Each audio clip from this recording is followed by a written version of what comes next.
भीमराव होते, करून गेले ते भीमराव होते, लढून गेले ते भीमराव होते. आपण फक्त पुस्तकाचं पान वाचलं, इतिहासाचं आपण फक्त पुस्तकाचं पान वाचलं, इतिहासाचं, पण इतिहास घडवले ते भीमराव होते, इतिहास घडवले ते भीमराव होते. मी प्रथम डॉक्टर बाबासाहेब आंबेडकर यांच्या प्रतिमेला अभिवादन करते आणि माझ्या 2 शब्दाला सुरुवात करते.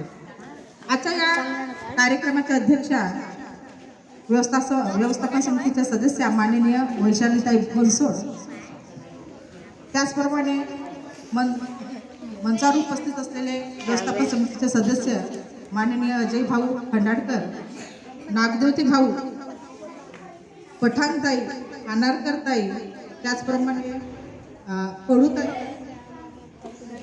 माझे सहकारी बंधू भगिनी नागदेवतेबाई, तसेच तुम्ही विद्यार्थी मित्र. दरवर्षी आपण 14 एप्रिल हा दिवस या ठिकाणी उत्साहाने साजरा करतो. आज सुद्धा त्याच उत्साहाने या ठिकाणी आपण हा दिवस साजरा करीत आहोत. केवळ जयंती पुण्यतिथ्या आपण या ठिकाणी साजरा करतो आणि तुम्ही त्यांच्या माध्यमातून काय घ्यायचं आहे, काय शिकायचं आहे, यासाठी आपण हा उत्साह या ठिकाणी साजरा करतो.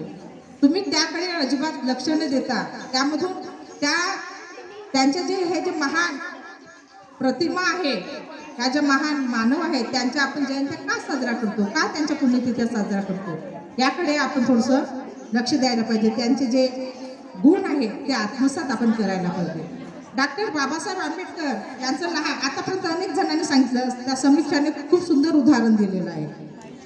तुम्ही तिच्या उदाहरणाकडे लक्ष सुद्धा दिलं नाही.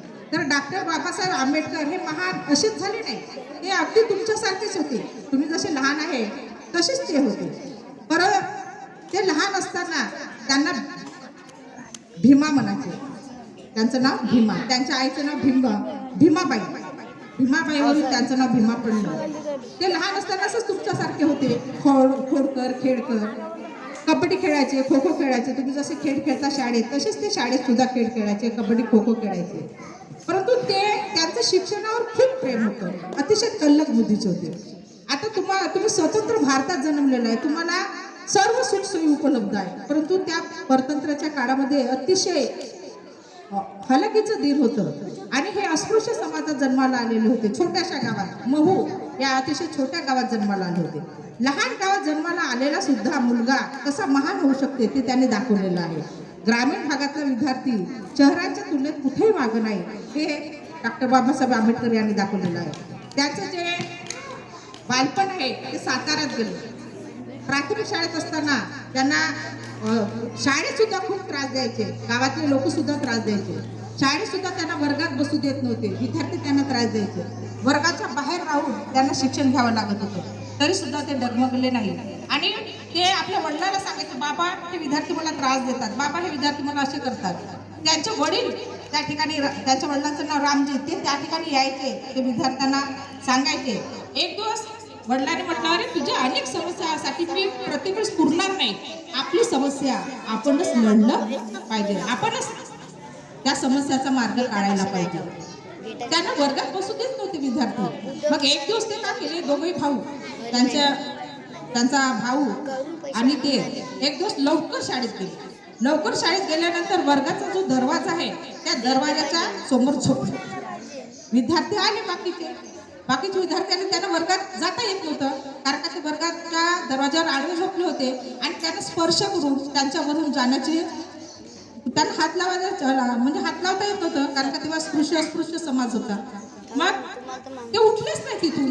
मग शिक्षक आले, त्यांना म्हटलं की उठ इथून, बरं मुलांना जाऊ दे, तरी सुद्धा ते जिद्दीपणाने उठलेच नाही. मुख्याध्यापक आले, त्यांनी मुख्याध्यापकांना सांगितलं, सर आम्हालाच का बरं बाहेर बसवता, बाकीचे विद्यार्थी वर्गात बसतात आणि आम्ही बाहेर का.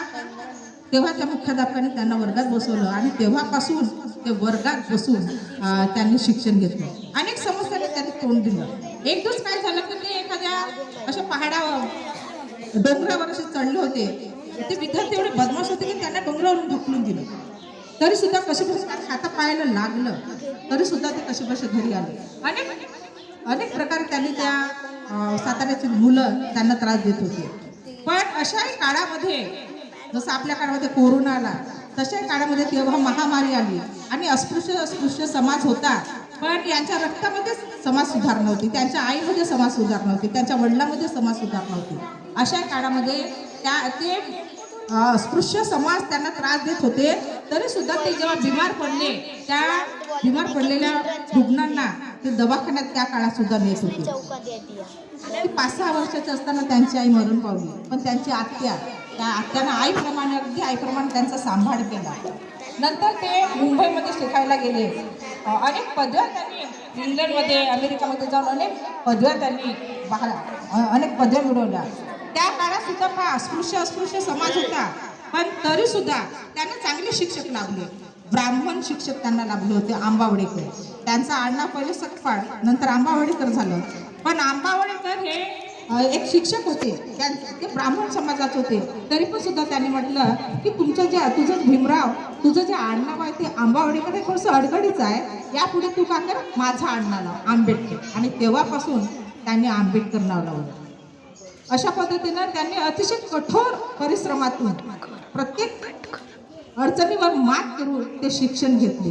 आज तुम्हाला अनेक सुविधा आहे. तुम्ही जर यांचं ते गुण आत्मसात केलं आणि तुम्ही सुद्धा एक चांगल्या पद्धतीनं शिक्षण घेतलं, तुम्ही सुद्धा त्यांच्यासारखे का होऊ शकता, महान होऊ शकता. फक्त काय करावं लागते, प्रत्येक महान व्यक्तीच्या मागे शिक्षण आहे.